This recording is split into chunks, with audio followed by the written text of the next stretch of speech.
The manila envelope felt thick between my fingers, heavier than it should have been for something hidden behind Frank's insurance papers.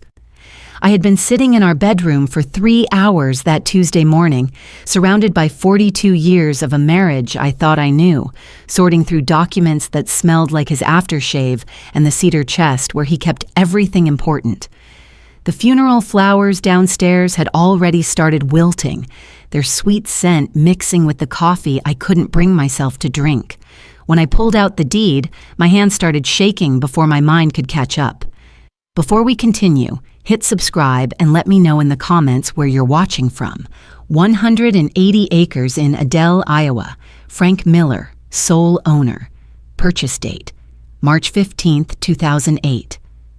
I read those words 3 times, my wedding ring clicking against the paper as my grip tightened. 15 years he had owned this land. 15 years of me working double shifts at the diner, of us arguing over grocery bills, of me dreaming about a little garden plot behind our house while he nodded and said we couldn't afford it. The address meant nothing to me, but the estimated value at the bottom made my chest hollow out. $2.1 million. I sank back against Frank's pillow, still dented from where his head had rested just 5 days before, and tried to understand how the man who counted every penny at the gas station had hidden a fortune from me. That's when I heard the car doors slamming in my driveway. Wayne's voice carried through the screen door before he even knocked. That booming Miller family baritone that Frank had inherited too, but without Frank's gentleness.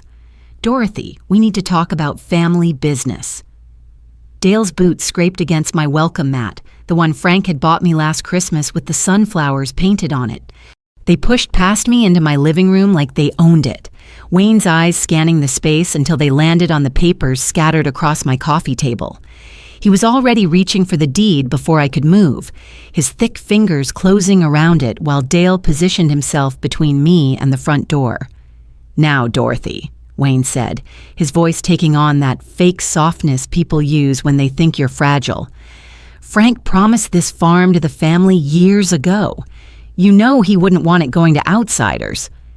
His wedding ring caught the light as he waved the deed, and I noticed how his hands didn't shake at all. But something about Frank's signature on that paper looked wrong, the F too sharp, the R too straight. And I opened my mouth to say so when Dale stepped closer, his shadow falling across Frank's favorite chair. "We've already talked to our lawyer, Dorothy. Don't make this harder than it has to be." The bank statements fell from Frank's desk drawer like autumn leaves, scattered across our kitchen table in neat monthly piles that told a story I'd never heard before. 3 days had passed since Wayne and Dale left my house with that deed. 3 days of me tearing through every box, every file, every corner where Frank might have hidden more secrets. The morning light streaming through our gingham curtains illuminated numbers that made my coffee grow cold in the cup. First National Bank of Iowa, an account number I didn't recognize. Frank's name printed in that familiar bank font, but beside it, deposits and withdrawals that painted a picture of a man I'd never met. 15 years of monthly payments, property taxes, $1,847, mortgage payment, $2,100, insurance, $340.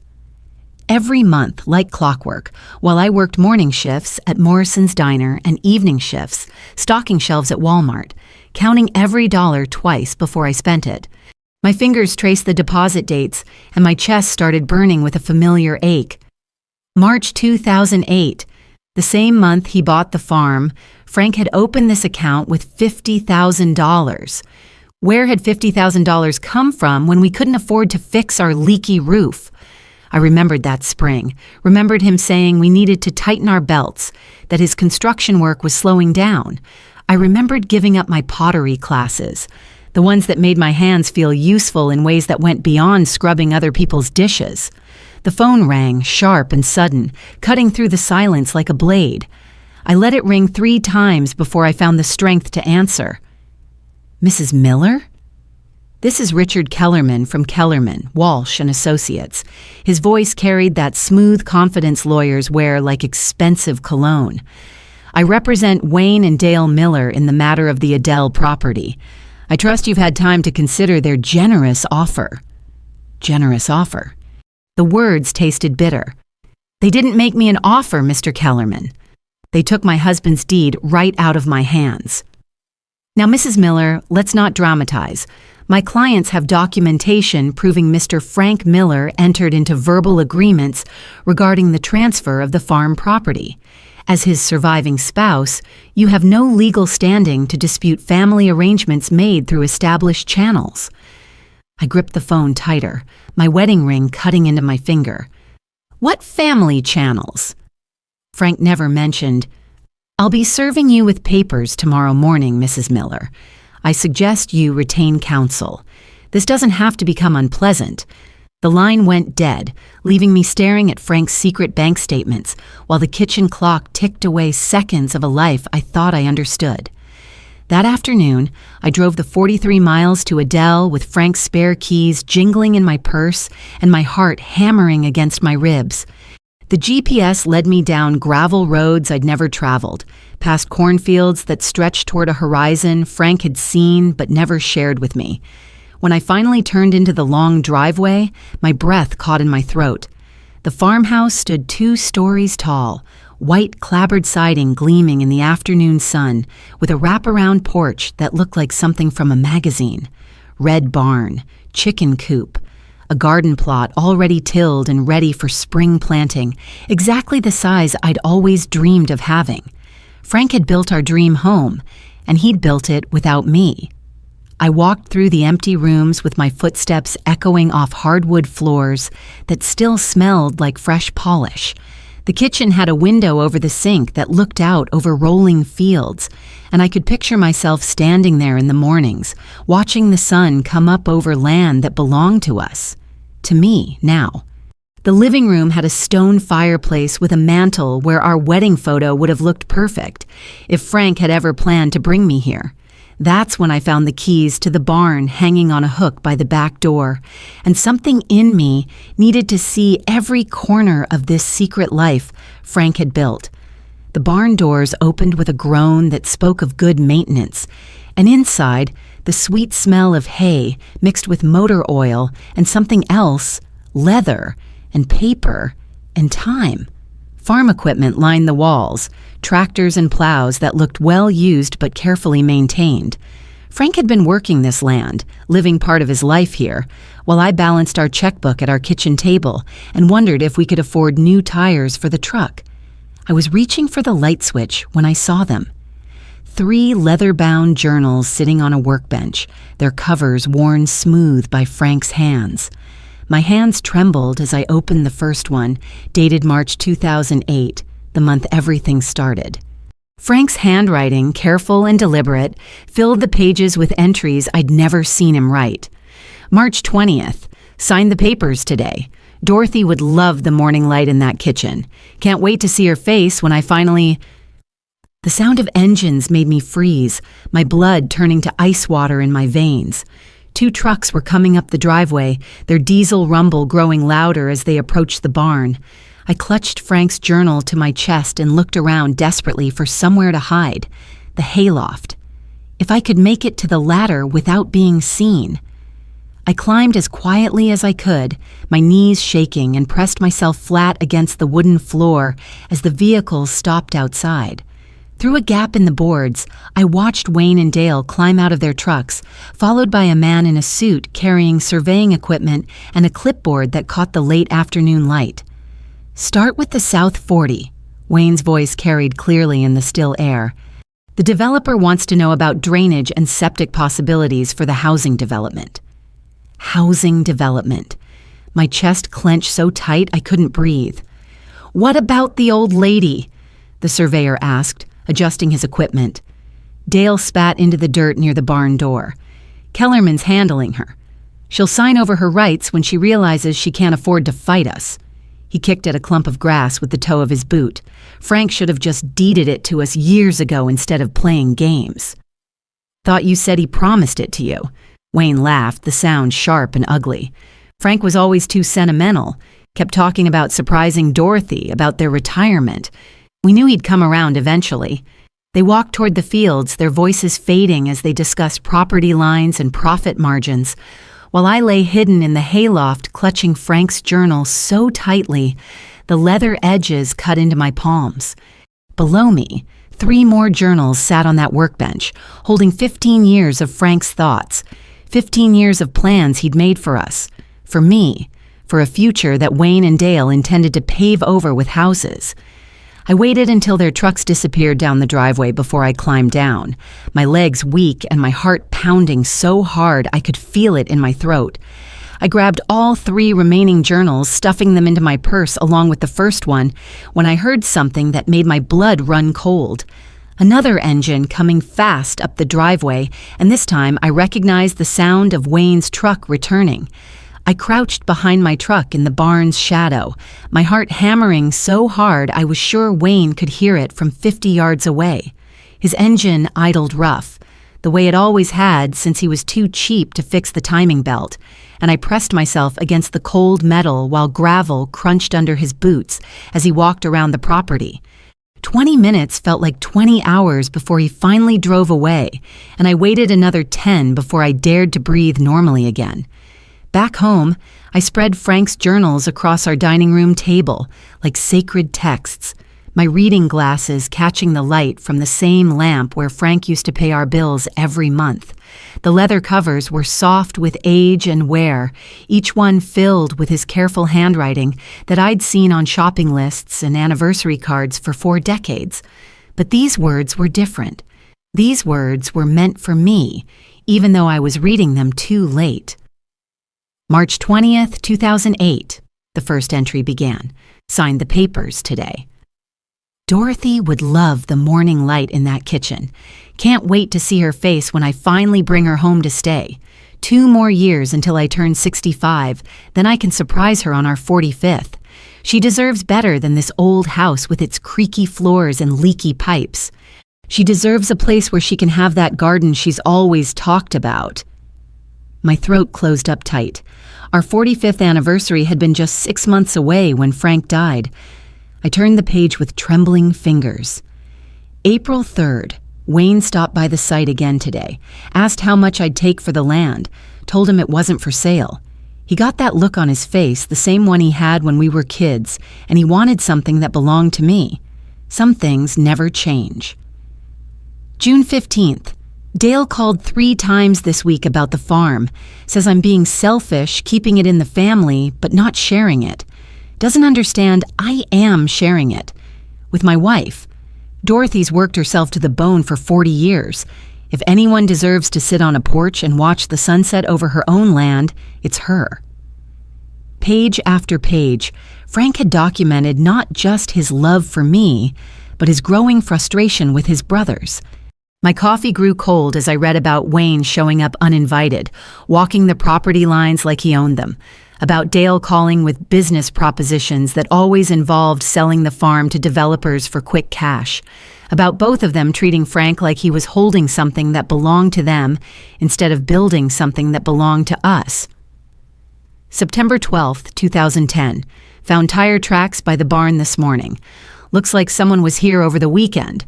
Nothing missing that I can tell, but I don't like it. Might need to look into some security. October 1st, 2010. Wayne happened to stop by while I was harvesting the south field, helped himself to a bushel of corn and asked again about selling. When I said no, he mentioned how expensive lawyers can be when family disputes get ugly. Wasn't sure if that was advice or a threat. My hands clenched into fists. Frank had been dealing with this pressure for years, protecting me from his brother's greed while I had no idea the storm was building around us. I'd been angry at him for keeping secrets, but every page showed me a man trying to shield his wife from wolves dressed in family clothing. January 4th, 2015. Installed security cameras today, motion activated with digital storage. If Wayne and Dale want to keep visiting when I'm not here, at least I'll know what they're up to. Dorothy thinks I've been spending too much time at the farm lately. If only she knew I was building us a fortress. Security cameras. My pulse quickened as I closed the journal and grabbed my truck keys. If Frank had installed cameras 5 years before he died, and if they were still working. The drive back to Adele felt shorter this time, desperation making the miles fly by. I knew where to look now, scanning the barn exterior and the corners of the farmhouse until I spotted them, small black boxes tucked under the eaves, positioned to cover the driveway, the barn entrance, and the equipment storage area. Frank had been thorough, just like he was with everything that mattered to him. Inside the farmhouse, I found the monitoring system in what would have been our home office, a room with built-in bookshelves and a window that looked out over the garden plot. The computer was password protected, but I knew Frank well enough to try our wedding anniversary first. The screen lit up with months of stored footage, organized by date and camera location. I scrolled back through the weeks since Frank's funeral, my stomach twisting tighter with each entry. There they were, Wayne and Dale, clear as daylight, loading equipment into their trucks that they had no right to touch. A rototiller that Frank had bought 2 years ago. Bags of seed that had cost him hundreds of dollars. On March 10th, just 3 days after we'd buried Frank, Dale backed his trailer up to the equipment barn and spent 2 hours loading machinery while Wayne stood watch. I fast-forwarded through more footage, my anger building like steam in a kettle. They'd been treating Frank's farm like their personal supply store for months, taking whatever they wanted whenever Frank wasn't there to stop them. The timestamp showed they'd been there the morning of Frank's funeral, loading up while I was greeting mourners and accepting casseroles from church ladies who actually cared about my husband. My phone buzzed against the desk, making me jump. Sarah's number flashed on the screen and I grabbed it like a lifeline. "Mom, where are you? I've been trying to reach you all morning." I'm sorting through some of your father's business, honey. What's wrong?" Sarah's voice had that tight quality it got when she was trying not to cry, the same tone she'd had as a little girl when she needed to tell me she'd broken something precious. "I just came from Aunt Martha's house, Mom. She called me this morning, said she needed to talk about Dad and the family property." Sarah paused and I could hear her taking a shaky breath. "She says you're trying to steal land that belongs to the Miller family. She says Dad promised the farm to Wayne and Dale years ago, and that you're being greedy and dishonest." The words hit me like a slap. Martha had been Frank's favorite sister, the only one of his siblings who'd ever treated me like family instead of an outsider who'd married into their bloodline. She'd held my hand at Frank's funeral, told me how proud she was of the woman Frank had chosen to love. "Sarah, that's not—" "I know, Mom. I know you wouldn't do that. But here's the thing that's bothering me." Sarah's voice dropped to the tone she used when she was putting pieces together, the same analytical mind that had made her a successful accountant. "Aunt Martha kept using the exact same phrases Wayne does. Family legacy, Miller blood, family channels. And when I asked her about specifics, about when Dad supposedly made these promises, she got confused and started saying she didn't remember exactly, but that Wayne had explained it all to her." My chest felt hollow. "You think Wayne's been manipulating her?" "I think Wayne found out about the farm somehow, maybe from Dad's papers or from seeing you out there, and he's been working on Aunt Martha for days. She's 89 years old, Mom. She trusts family to tell her the truth." I stared at the computer screen, where frozen images of Wayne and Dale stealing Frank's equipment glowed in the afternoon light streaming through the office window. Frank had protected this land, this dream, this gift he'd planned for me, and now his own family was turning his beloved sister against me to steal it away. "Sarah, I need you to do something for me. Can you go back to Martha's house tonight? Tell her you want to hear more about what Wayne told her, but don't argue with her or try to change her mind. Just listen and remember every detail." "Why? Mom, what aren't you telling me?" I looked at the journals spread across Frank's desk, at the security footage that proved his brothers were thieves, at the carefully planned retirement home where Frank had wanted to grow old with me. Outside the window, the evening sun painted Frank's fields gold, and I could almost see him walking the property lines, checking on the garden he'd planted for a wife he'd never gotten to surprise. I'm telling you that your father was a better man than I gave him credit for, and that Wayne and Dale have been playing a longer game than any of us realized. What do you mean? I was about to answer when I heard the sound that had become my personal nightmare diesel engines coming up the driveway. 2 of them this time, moving fast and carrying voices that grew louder as they approached the house. Through the office window, I watched Wayne's truck pull up beside Dale's, and behind them came a third vehicle I didn't recognize, a black SUV with tinted windows. Mom, are you there?" I crouched below the window, my heart pounding as boots crunched across Frank's gravel driveway, and men's voices carried through the evening air. But this time, they weren't alone, and whatever they'd brought with them in that SUV was making them confident enough to come right up to the front door of the house, where Frank had planned for us to grow old together. I slipped out the back door of Frank's farmhouse, while Wayne's voice echoed from the front porch, my hands shaking as I fumbled with my truck keys in the darkness. The black SUV's headlights swept across the windows as I crouched behind Frank's old pickup, and I could hear fragments of conversation carried on the night, wind words like development timeline and clearing the title that made my stomach turn to lead. I waited until their engines faded down the gravel road before I dared to start my truck and drive home through back roads I hadn't used since I was a teenager, avoiding my curfew. Sarah was waiting in my kitchen when I walked through the door, her face pale in the fluorescent light and a manila folder spread across the table where I'd eaten breakfast with Frank every morning for 23 years. "Mom, we need to talk." She pushed a cup of coffee toward me, still steaming, which meant she'd been watching for my headlights. "I went back to see Aunt Martha like you asked, and what I found out is going to make you sick." I sank into Frank's chair, my legs suddenly too weak to hold me upright. "Tell me." Sarah opened the folder and pulled out a photograph of a document I'd never seen before. "Martha showed me this. Said Wayne brought it to her yesterday as proof that Dad had promised the farm to his brothers." She slid the paper across the table toward me. "It's supposedly a deed transfer agreement, dated 3 years ago with Dad's signature giving Wayne and Dale rights to the property upon his death."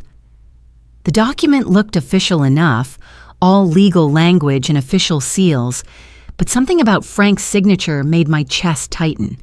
The F was too sharp, the way it curved into the R was wrong, and the pressure of the pen strokes didn't match the way Frank had signed his name on thousands of documents over 4 decades of marriage. "This isn't Frank's signature," I said, my voice barely above a whisper. "I know, but that's not the worst part." Sarah pulled out another sheet of paper, this one covered with her own careful handwriting. While Martha was showing me the deed, I asked her about the details Wayne had told her about your supposed plans to sell the farm. "Mom," she repeated his story, word for word, but she also let slip something Wayne probably didn't want her to remember.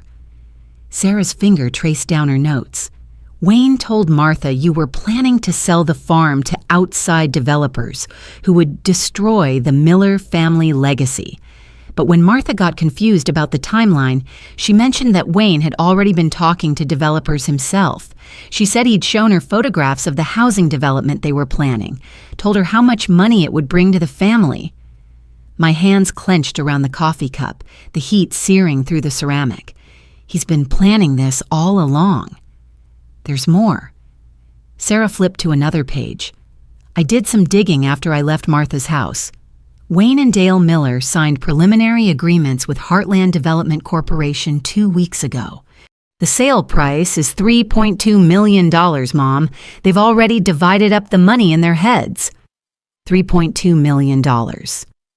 While I worked double shifts and Frank secretly built our retirement dream, his brothers had been calculating how much they could get for destroying it. My throat burned with something that felt like acid and tasted like 40 years of naive trust in people who shared Frank's blood but none of his heart. "Sarah, I need you to call your cousin Jake." Ask him to come over tonight and tell him to bring whatever legal expertise they taught him in law school. We're going to need all the help we can get."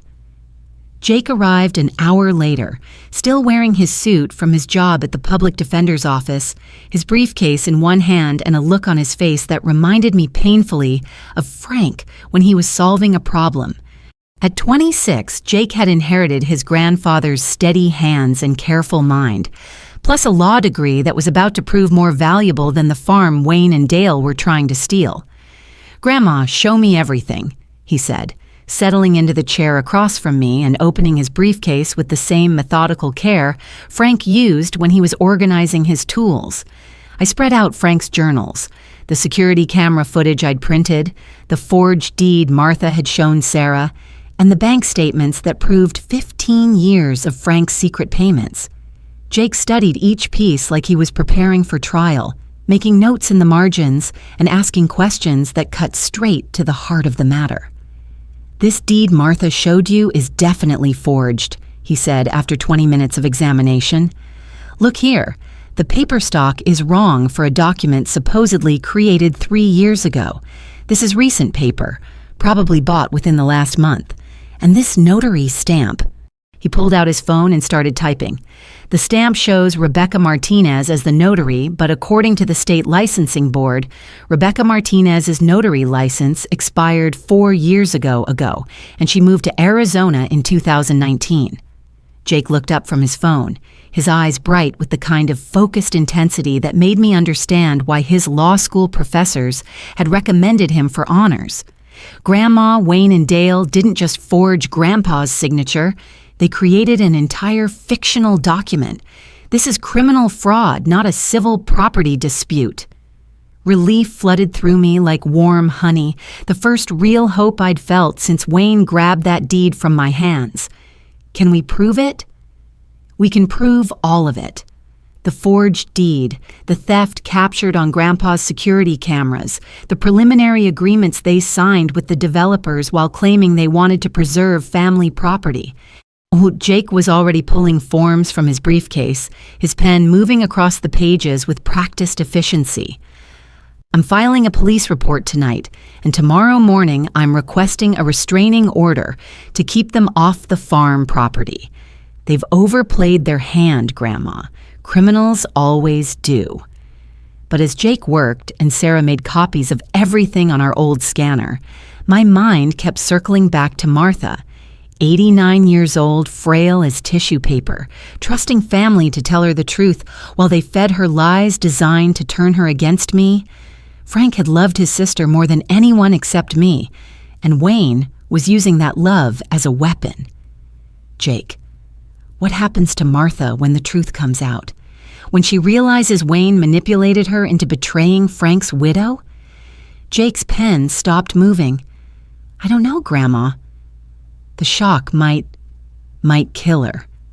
I finished the thought neither of us wanted to voice. She's 90 years old with a weak heart. Finding out her own nephews used her as a pawn in their scheme to steal from family. Sarah reached across the table and covered my hand with hers. "Mom, you can't protect Martha from the truth just because it might hurt her. Wayne and Dale made that choice when they decided to lie to her." I knew Sarah was right. The same way I'd known Frank was right to buy the farm without telling me, even though it hurt to discover his secret. Sometimes love meant making hard choices that looked selfish from the outside, but protected something more important than immediate feelings. Frank had protected our future. Now I had to protect his legacy, even if it meant breaking his sister's heart. "File the papers, Jake." "All of them." Jake nodded and went back to his legal forms, while Sarah organized the evidence into neat folders that would convince any judge that Wayne and Dale Miller were thieves and liars who'd forged documents and manipulated elderly family members to steal property that had never belonged to them. Outside, the November wind rattled our windows, and I thought about Frank working his secret farm through 15 Iowa winters, building something beautiful for a wife who deserved better than the cramped house where we'd struggled to make ends meet. The phone rang at 11:30, just as Jake was sealing the last envelope of legal documents. I almost didn't answer it, thinking it might be Martha calling to berate me about my imaginary greed, but something made me pick up on the fourth ring. Dorothy. The voice was low, male, deliberately muffled, but familiar in a way that made my skin crawl. You need to stop digging into family business that doesn't concern you. Jake looked up from his papers, his eyes sharp and alert. Sarah moved closer to the phone, trying to hear the conversation. Accidents happen to stubborn old women who don't know when to mind their own business, the voice continued, especially old women who spend too much time alone on isolated farm properties. Be smart, Dorothy. Sign the papers and walk away. The line went dead, leaving me staring at the receiver while my heart hammered against my ribs. But it wasn't the threat that made my blood turn to ice water. It was the voice itself, the way it said my name, the slight rasp that reminded me of someone I'd known for years, someone who'd sat at my dinner table and called me family, someone who'd hugged me at Frank's funeral and promised to help me through my grief. The recognition hit me like a physical blow, stealing my breath and making my knees buckle against the kitchen counter. That rasp in the voice, the way he'd said Dorothy with just a hint of the old affection bleeding through the threat, Kevin Miller, Dale's boy, who'd lost his mother to cancer when he was 12 and spent half his teenage years at my dinner table because his father was too busy drinking to remember he had a son who needed raising. I sank into Frank's chair, my hands trembling as I stared at the phone that had just delivered a death threat from someone I'd helped with homework and driven to baseball practice and hugged when he graduated high school. Jake was watching me with sharp lawyer eyes, reading the shock on my face like evidence in a case file. Grandma? You know who that was? Kevin Miller. The name tasted like ashes in my mouth. Dale's son. I taught him to drive stick shift in Frank's old pickup when he was 16. Sarah moved to the window, pushing the curtain aside to scan our quiet street, where porch lights glowed like scattered stars. Why would Kevin threaten you? He always seemed like a good kid when we saw him at family gatherings. Jake was already pulling out his phone, his fingers moving across the screen with the kind of focused intensity that reminded me why he'd graduated third in his law school class. Kevin Miller, age 28, currently residing in Des Moines. Let me see what else I can find. He paused, his eyebrows rising. Grandma, Kevin's in serious trouble. 3 credit cards maxed out behind on his car payments, and according to public records, he was evicted from his apartment 2 months ago. Gambling? I asked, though I already knew the answer from the sick feeling spreading through my chest. Kevin had always been drawn to easy money and long odds, even as a teenager betting lunch money on football games. Worse than that. Jake's voice was grim. He owes money to people who don't accept late payments or excuses. The kind of people who collect debts with baseball bats and hospital visits. The pieces fell into place with horrible clarity. Kevin needed money fast, more money than any legitimate job could provide. Wayne and Dale needed someone desperate enough to make threatening phone calls, and maybe worse. $3.2 million split 3 ways would solve everyone's problems if they could just get one stubborn old widow to sign away her legal rights to property that had never belonged to them in the first place. But knowing Kevin was behind the threat didn't make it less dangerous. If anything, it made it worse. Because desperate people with gambling debts and dangerous creditors don't stop at phone calls when their lives are on the line. The next morning brought a knock on my door that sounded official and unwelcome. Through the peephole, I saw a middle-aged woman in a business suit, her clipboard held like armor against her chest, and her expression carefully neutral in the way government employees practice in training seminars. Mrs. Miller?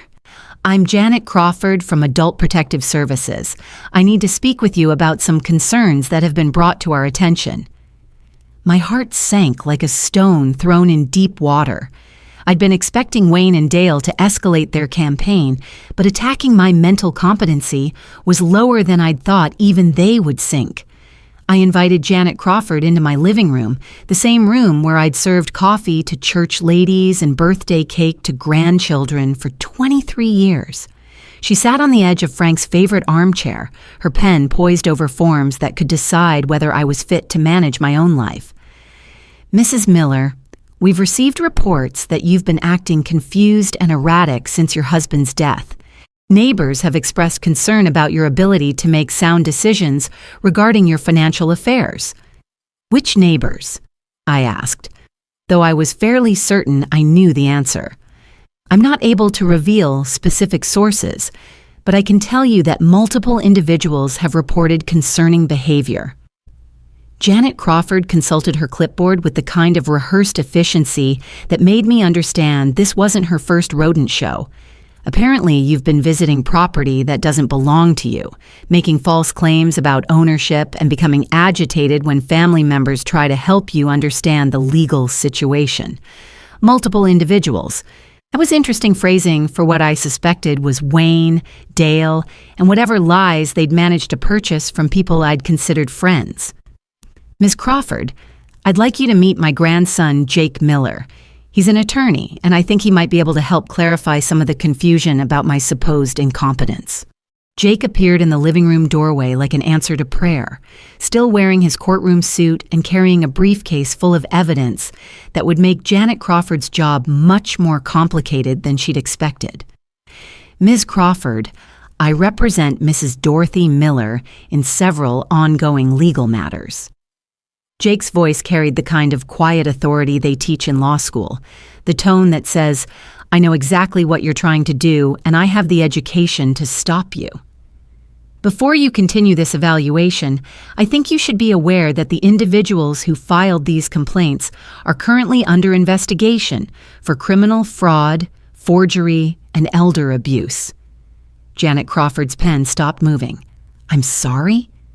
Wayne Miller and Dale Miller have been forging documents and manipulating elderly family members as part of a scheme to steal property valued at over $3 million. Jake opened his briefcase and pulled out copies of the evidence we'd gathered. My grandmother isn't confused or erratic, Ms. Crawford.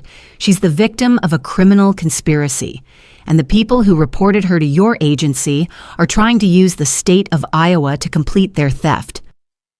I watched Janet Crawford's expression change as Jake walked her through the forged deeds, the security camera footage, and the preliminary agreements with developers. Her official neutrality cracked around the edges, revealing the kind of anger that comes from discovering you've been used as a weapon in someone else's war. Mrs. Miller, I apologize for the intrusion. Based on what Mr. Miller has shown me, it appears the complaints against you were filed in bad faith. She closed her clipboard with a sharp snap. I'll be including this information in my report, and I'll be forwarding copies of this evidence to the appropriate law enforcement agencies. After Janet Crawford left, I made coffee for Jake and myself while he called his office to arrange for criminal charges to be filed against Wayne and Dale. But when the sheriff's deputies arrived at Wayne's house that afternoon, they found nothing but empty rooms and a for rent sign in the front yard. Dale's house was equally vacant, his neighbors saying they'd seen a moving truck the night before, but hadn't thought much of it since Dale had mentioned taking an extended vacation. Jake came by that evening with news that made my chest tight with worry, and my hands shake around my coffee cup. They're gone, Grandma. Wayne, Dale, and Kevin all disappeared sometime after midnight. The sheriff found Wayne's truck abandoned at the Greyhound station, but there's no record of any of them buying tickets. They ran, but they didn't run far enough or fast enough. Jake pulled out his phone and showed me a text message that had arrived 20 minutes earlier. Someone doesn't want to disappear empty-handed. I read the message 3 times before the words sank in, each reading making my heart pound harder against my ribs. Dorothy. We have Martha. Come to the farm alone at midnight tomorrow or something bad happens to Frank's favorite sister. Don't bring the cops. Don't bring Jake. Just you and the deed to Frank's property. Last chance to do this the easy way. The phone slipped from my fingers and clattered against the kitchen table. Martha, 89 years old with a weak heart and hands that shook when she poured tea, was now a hostage in a scheme that had started with greed and escalated to kidnapping. Wayne and Dale had crossed a line they couldn't uncross, and now the only person standing between Frank's beloved sister and whatever desperate people do when they're cornered was me. Jake was already reaching for his phone to call the police, but I caught his wrist before he could dial. No. My voice was steadier than I felt. If they're desperate enough to take Martha, they're desperate enough to hurt her if they see police cars coming up that farm road. Grandma, you can't seriously be thinking about going there alone. I looked at Jake's face, so much like Frank's when he was worried about me, and realized I'd already made my decision. Tomorrow night, I'd walk onto that farm property one more time, but not to surrender Frank's legacy to the thieves who'd stolen it. I'd be going to end this once and for all. Because I'd just remembered something Frank had written in one of his journals, something about the security system that Wayne and Dale didn't know about, something that might just save Martha's life and put her kidnappers behind bars where they belonged. Detective Maria Santos had the kind of steady eyes that made me understand why criminals confess things they'd planned to take to their graves. She sat across from me in my kitchen at 10 o'clock that morning, her coffee growing cold while she studied the kidnapping demand on my phone screen and asked questions that cut straight through to the bone of the matter. "Mrs. Miller, you realize we can't let you walk into that farm alone tonight. These men have already committed fraud, forgery, and elder abuse. Now they've escalated to kidnapping. Desperate people with nothing left to lose don't suddenly develop consciences." I stared at Frank's wedding ring, still sitting in the small dish beside the sink where I'd placed it the night he died, and tried to imagine what he would do if our positions were reversed. If someone had taken me hostage and demanded he choose between my life and everything we'd worked for, Frank would have handed over the deed without hesitation. But Frank would also have found a way to make sure the people who hurt his wife paid for every moment of fear they'd caused. Detective Santos, I need you to understand something. Martha Miller is 89 years old. She raised 5 children as a single mother after her husband died in Vietnam. She taught Sunday school for 40 years and never missed sending me a birthday card in the 23 years I've been married to her brother. I picked up Frank's ring, feeling the weight of 42 years of promises in the gold band he'd worn smooth with work and time. If those men hurt her because I was too stubborn to sign a piece of paper, I'll never forgive myself. And if we let you walk into a trap that gets you both killed, I'll never forgive myself. Detective Santos leaned forward, her voice carrying the kind of authority that came from years of dealing with people in impossible situations. But there might be another way. Tell me about these security cameras your husband installed. Jake spread Frank's journals across the kitchen table, pointing to the entries where Frank had detailed his security system installation. Grandpa was thorough. Motion-activated cameras, digital storage, and according to this, he installed more than just the cameras Dorothy found.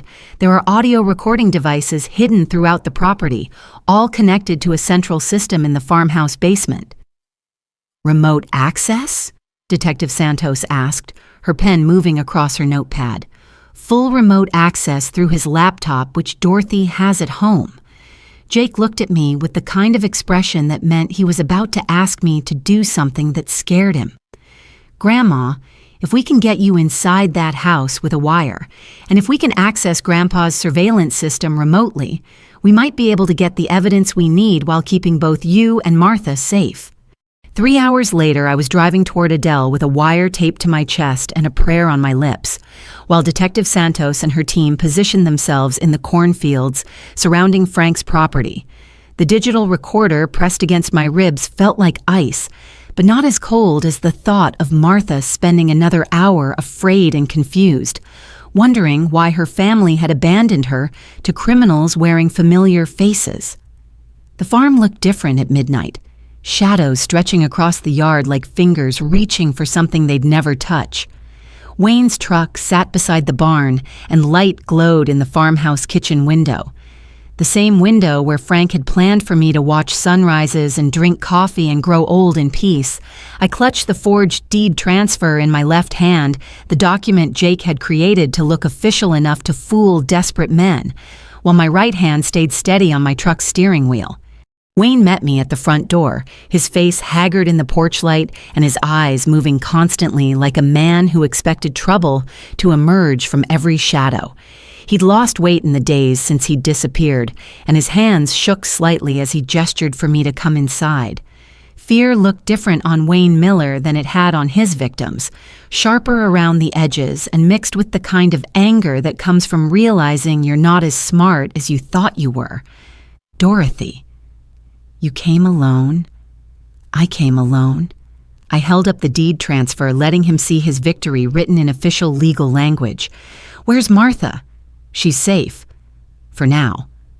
Wayne stepped aside, letting me into the living room where Dale sat slumped in a chair that should have been mine, his face pale and sweaty despite the November cold.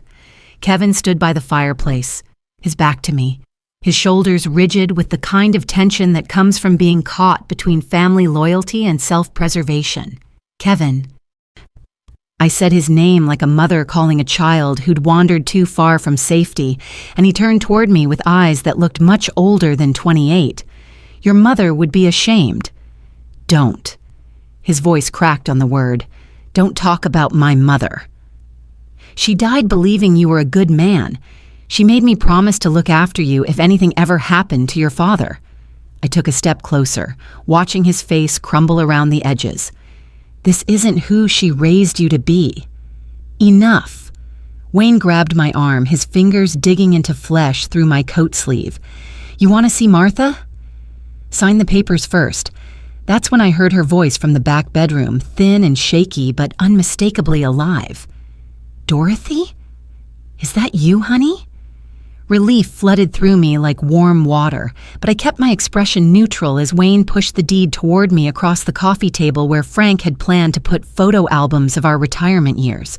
I picked up the pen with steady fingers, knowing that Detective Santos and her team were listening to every word through the wire taped to my chest, and knowing that Frank's hidden cameras were recording every gesture Wayne and Dale made to incriminate themselves. Before I sign this, I said, my voice carrying clearly in the quiet room, I need to understand something. How long have you been stealing from Martha's retirement accounts? The question hit the room like a physical blow. Dale's face went white.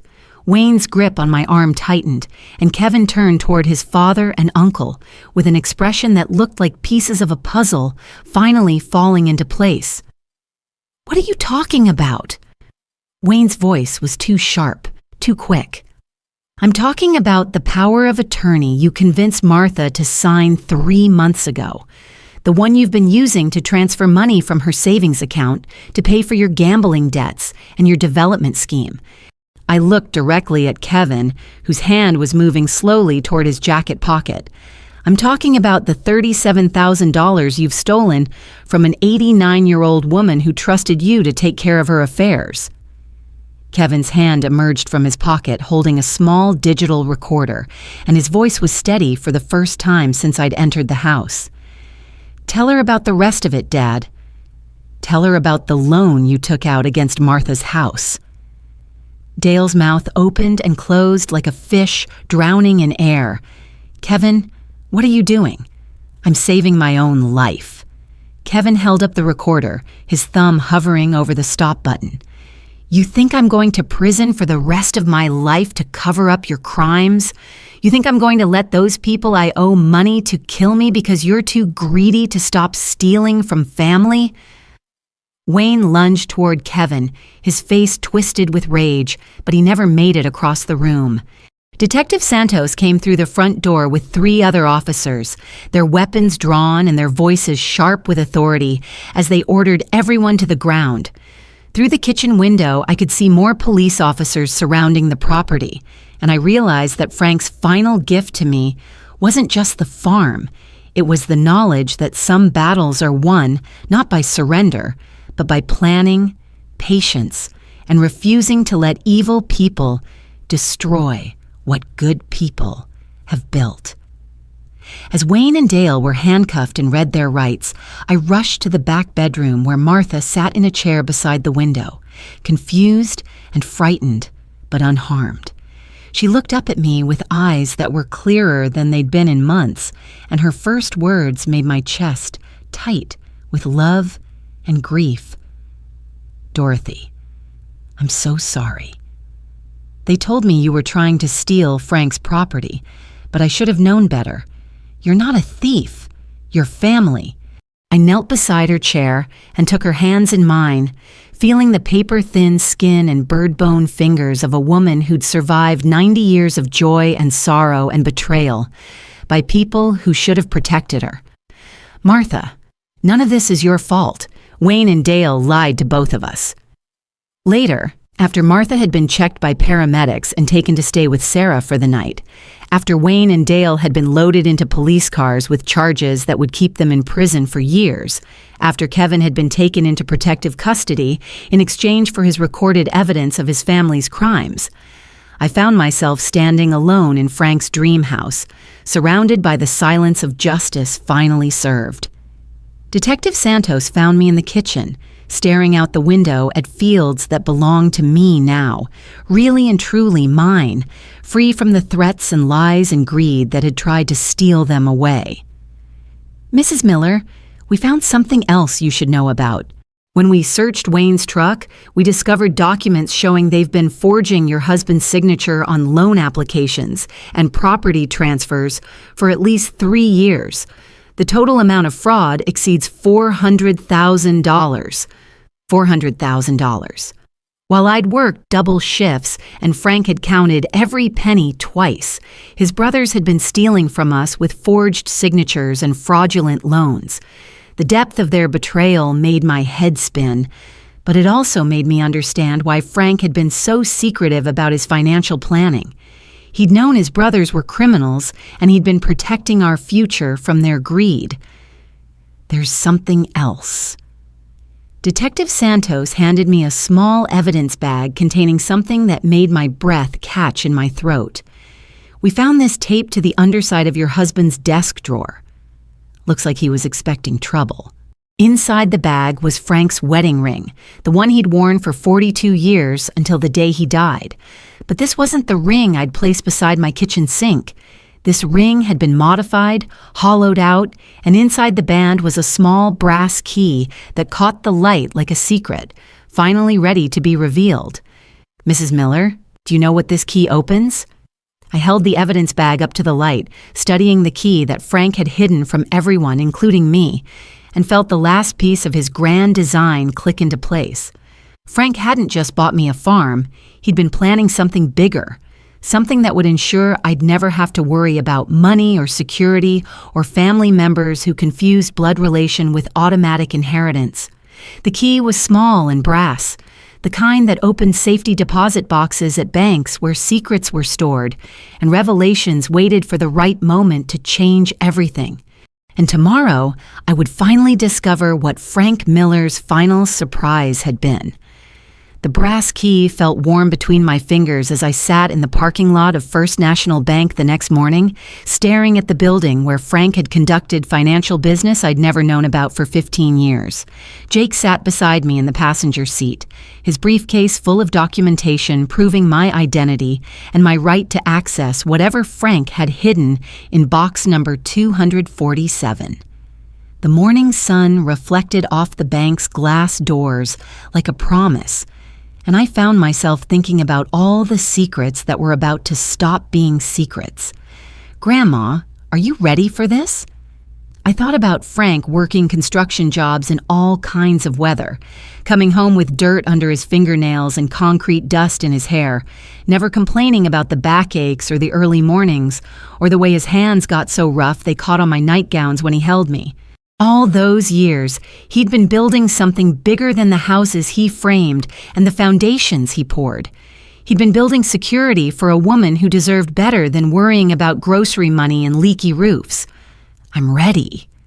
The bank manager, Mrs. Lewis, led us through a maze of corridors to the vault where Frank's secrets waited in a metal box that had been locked since the day he died. She inserted her key. I inserted Frank's key, and the mechanism turned with a soft click that sounded like the end of one story and the beginning of another. Inside the safety deposit box, manila folders were stacked with the same careful organization Frank had used for everything important in his life. The first folder contained property deeds I'd never seen before. A small office building in Cedar Rapids, 3 rental houses in Iowa City, and 40 acres of prime farmland outside Waterloo that had been appreciating in value for over a decade. Each deed showed Frank Miller as the sole owner, and each property had been purchased with cash during years when I'd thought we were living paycheck to paycheck. The second folder held stock certificates and investment records showing a portfolio worth more than $800,000, built slowly and steadily through quarterly investments that explained where Frank's construction money had really been going. Companies I recognized: John Deere, Principal Financial, Iowa Utilities, alongside growth stocks that had multiplied his original investments into generational wealth. But it was the letter in the third folder that made my hands shake and my eyes fill with tears I couldn't hold back. Frank's careful handwriting covered 3 pages of legal paper, dated just 2 months before he died, and every word was meant for me. "My dearest Dorothy," it began, "if you're reading this, then I'm gone, and you've found the key I hid in my wedding ring. I hope you can forgive an old man for keeping secrets, but some gifts are better as surprises, and I wanted to make sure you'd never have to worry about money again." Jake read over my shoulder, his voice soft when he spoke. "Grandma, he's got everything listed here. Every property, every investment, every bank account. He's been building this for you since before I was born." Frank's letter explained it all. How he'd started buying rental properties with construction bonuses in the 1980s, reinvesting the profits into stocks and more real estate until his secret portfolio was worth more than most people made in a lifetime. How he'd planned to surprise me with everything on our 45th wedding anniversary, moving us to the farm and revealing that we were wealthy enough to travel and spoil our grandchildren and never worry about medical bills or mortgage payments again. "I know you've wondered why I worked so much overtime, why I was gone so many weekends checking on job sites," the letter continued. "The truth is, I was managing our properties and meeting with financial advisors and learning how to turn construction wages into the kind of security you deserved from the day you married me.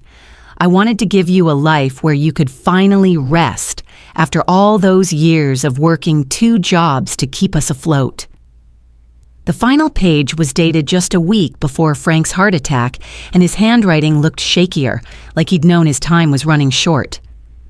"Dorothy, I need you to know about Wayne and Dale. They've been forging my signature on documents for years, taking out loans against properties they think I don't know about. I've been documenting everything, keeping copies of their fraud in case something happens to me before I can deal with them legally. The evidence is in folder 4. Don't let them steal what I built for us. Fight them, honey. You're stronger than you know." Folder 4 was thick with photocopies of forged loan applications, fraudulent property transfers, and bank records showing hundreds of thousands of dollars stolen through Wayne and Dale's schemes. Frank had been building a case against his own brothers while they'd been stealing from him, protecting our future even as they'd been trying to destroy it. But there was one more document in the folder, a handwritten list titled "Other Family Thefts," that made my stomach turn as I read through 30 years of Wayne and Dale's crimes against relatives who'd trusted them. Money stolen from their elderly parents' savings accounts. Tools and equipment borrowed from Frank's construction business and never returned. Even the mortgage payments on Dale's house, which Frank had been making for 3 years after Dale claimed he was facing foreclosure, while Dale spent his own money on gambling and drinking. "Jake, how much money are we talking about here? All of it together?" Jake was already calculating figures on his phone, his expression growing more amazed with each addition. "The real estate alone is worth at least $2.8 million.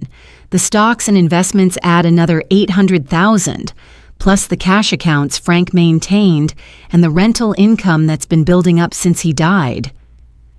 He looked up at me with Frank's eyes in a younger face.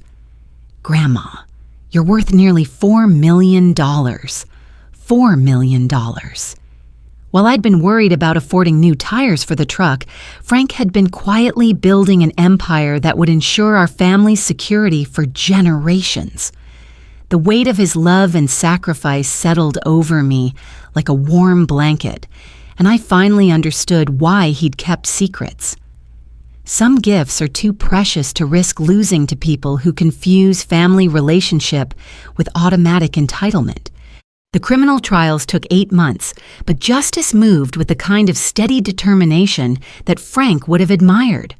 Wayne Miller was sentenced to 8 years in federal prison for fraud, forgery, and elder abuse, with an additional 4 years for the kidnapping charges.